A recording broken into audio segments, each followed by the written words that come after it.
Having made numerous mistakes in her offline life, Gallia decided to seek happiness online. Among the crowd of suitors, Gleb stood out by sending her a thoughtful smiley face. Gallia wasn't interested in such activity. She didn't even open his profile. But the man switched to words and started asking her what artists she liked. He didn't ask about her job, her apartment, or any other mundane things, but rather about art. This was unusual, and it intrigued the 35-year-old woman. She saw that dating sites weren't just for horny men, but also for intelligent ones. And Gleb was a prime example. They chatted in this vein for about a month, and then began to get personal, becoming interested in each other rather than in cultural figures. Gallia breathed a sigh of relief, as she didn't know much about artists, musicians, or writers.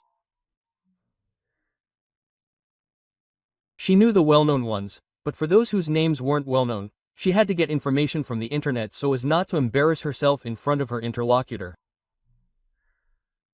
After that, they didn't even broach the topic of art. It seemed that Gleb also drew inspiration from search engines and thus impressed the ladies. But his method yielded the desired results. He started dating Gallia, and that was the most important thing. Gleb was 3 years older than his chosen one, and in some ways they were similar.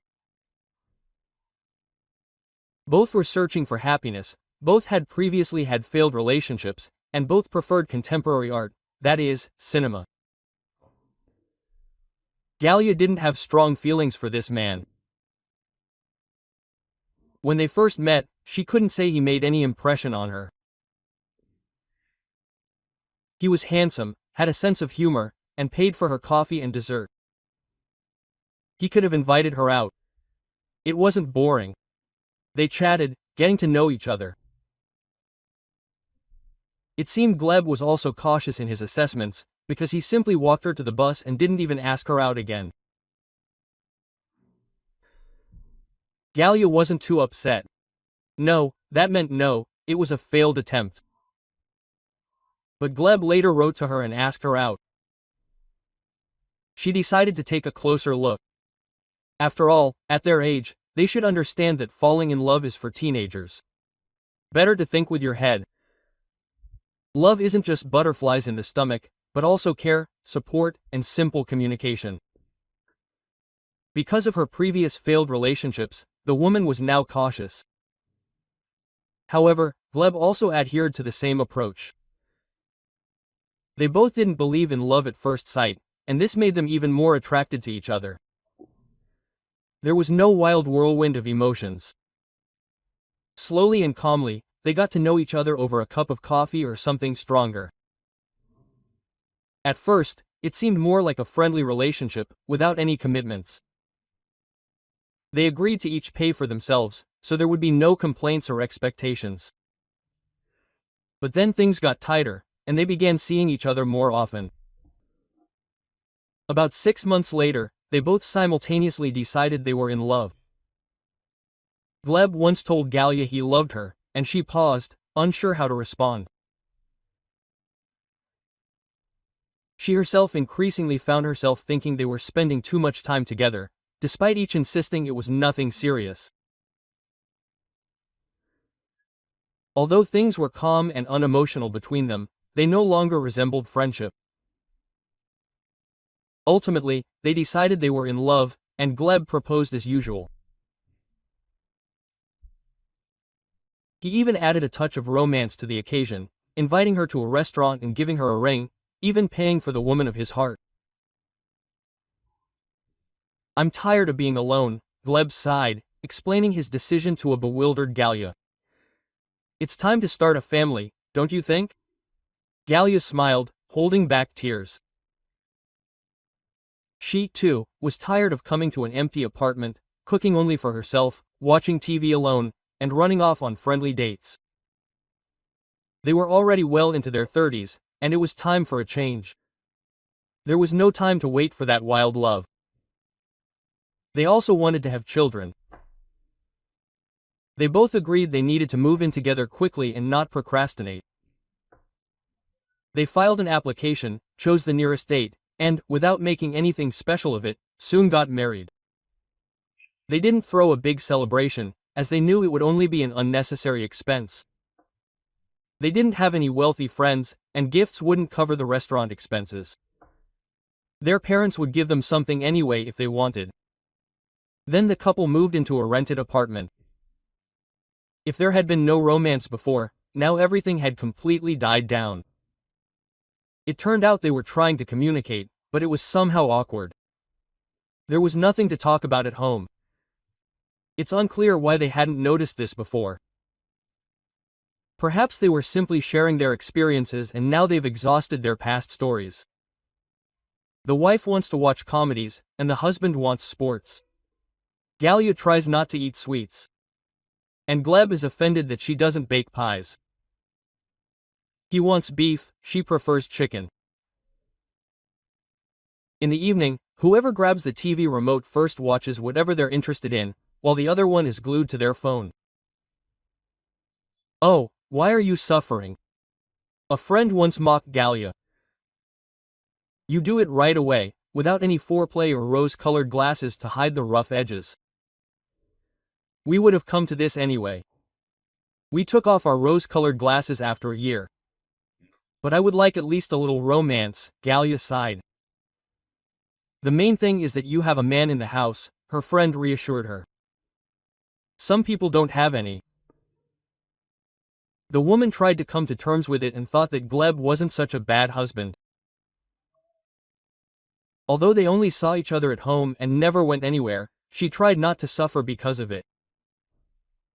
Especially since other worries had arisen. Her grandmother had become seriously ill. Galia ran to her with her parents. Gleb didn't know her grandmother, and now he had no desire to meet her. He said that there was enough suffering around him, and he didn't want to look at a dying person. He would grieve from a distance. His wife was upset, but she couldn't drag her husband to her grandmother. She had neither the time nor the energy for that. She was already upset, and now she had to argue with her husband, but soon her grandmother passed away, and there was nothing left to argue about. When Galia came to her senses, she told him that her grandmother had left her an inheritance, and in 6 months she would be buying an apartment. Her husband couldn't believe their happiness, and now he glanced at the calendar almost every day, counting down the days until they would move into their own apartment. He even tried to come up with options, but his wife said it was too early. She wanted to wait 6 months. Like, don't bother me. I haven't come to terms with losing my grandmother yet. Everyone's going to die anyway. She was old. Gleb tried unsuccessfully to calm his wife down. Okay, I won't bring that up. It seemed he was furious with what was happening to his wife, and he couldn't understand why she was so worried. Sooner or later it would have happened, and now it was good that they would have an apartment. That is, her grandmother left behind the best memories she could. Over time, Gleb also came to terms with the fact that he needed to wait 6 months and not I wouldn't meddle in my wife's affairs. He had more than enough of his own to deal with. He worked a lot. And when the time came, his wife bought the apartment herself. She said there was no point in choosing. A friend of hers, who was in real estate, offered it cheaply because the owners urgently needed to sell. By that time, Gleb seemed to have cooled off and showed no interest in buying. He trusted his wife, and that was her conscience. The fact that Galia had arranged everything herself even pleased him. Soon they moved into their own apartment. Dimish was pleased with his wife's choice. It was magnificent, by their standards. Although the building was old, the area was good, and the renovations were fresh, and it was furnished with furniture and appliances, even if not everything was new. His wife was sad. They seemed to be living together, and her husband was constantly at work and showed no interest in anything. Another man would have definitely demanded that they choose, but he went with the flow. Wherever they went, that was good. He didn't like the area, he would change jobs, he didn't, it's critical. There are retail outlets all over the city. And the apartment itself couldn't help but be pleased, because you can always do some renovations. That's how he explained his lack of interest to his wife. After they moved in, her husband began to act even more detached from family matters. He changed a lot, as if he had been replaced. His wife began to irritate him. He criticized everything she did. "I hate soup," he once threw a spoon on the floor. "If only I could learn to cook, as if I ate in the cafeteria. And there's more choice there." Quote. "In the cafeteria, they have to cook," his wife noted. "And I'm at work all day and don't have time for anything around the house. I should have cooked myself." "A woman should cook," Gleb declared. "And not some kind of slop." And every day, her husband didn't like something. He began to behave insolently and rudely toward his wife. He didn't do anything himself, but kicked her so that the apartment would be clean and the food would be tasty. And while Gallia was doing all this, he was glued to his phone and texting someone. And that was the best case scenario, so to speak, because he usually came home late, when his wife was already getting ready for bed, rummaged through the fridge, and then fell asleep. Talking to him was useless. He immediately started yelling and demanding that his wife shut up. He makes money. He doesn't just disappear somewhere. He gets very tired, so he can't be touched. He asked his wife to stay away from him, otherwise he'll freak out, and then she'll complain that her husband beats her. Gallia didn't bother him, they had enough of their verbal battles. And then one day, Gleb came home earlier than usual and in a good mood. He walked cheerfully, talking loudly to someone on the phone. Their apartment was on the 3rd floor. He rarely used the elevator, and that day he wanted to chat longer, so he walked slowly, and you could hear what he was saying. "Hello, honey, look, I'm going to throw this chicken out of my apartment," he said, laughing, and then stopped. Quote. "I don't get it. What are those things in the entryway?" His joy vanished, and he fell silent. "Zaya, wait, I'll call you later." It quickly dawned on Gleb that his things were in the entryway. He tried to enter the apartment, but the door was double locked from the inside, and he didn't have a second key. His wife kept forgetting to make him a duplicate. Quote. "Gallia, open the door," he demanded. His wife didn't respond, so he started yelling and banging on the door.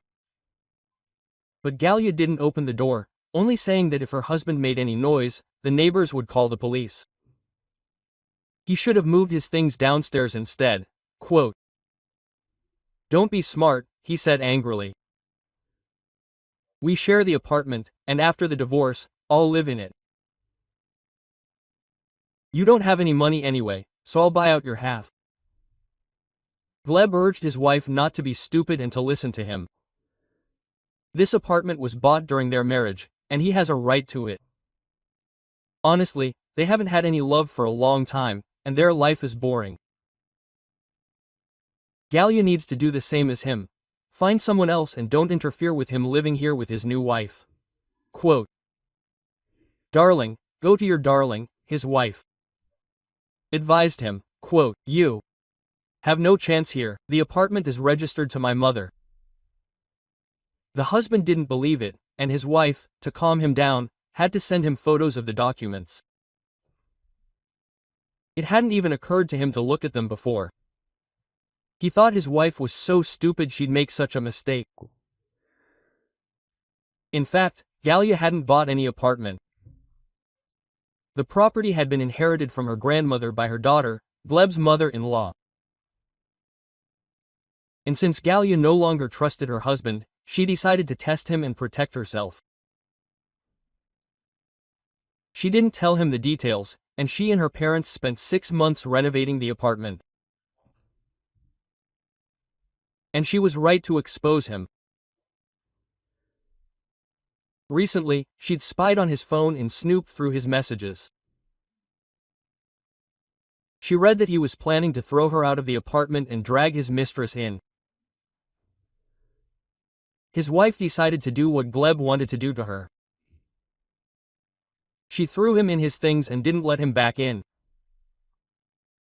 She didn't go to work, spent the whole day collecting his junk, and now her husband is in her shoes. His wife wished him happiness with his girlfriend. Maybe she'd agree to let him live with her, since their future plans in this apartment had fallen through. Gleb and his new lady were truly in love, so she should accept the unfortunate man his wife had kicked out of their apartment. Gleb was daydreaming. But it wasn't to be. He was left with nothing.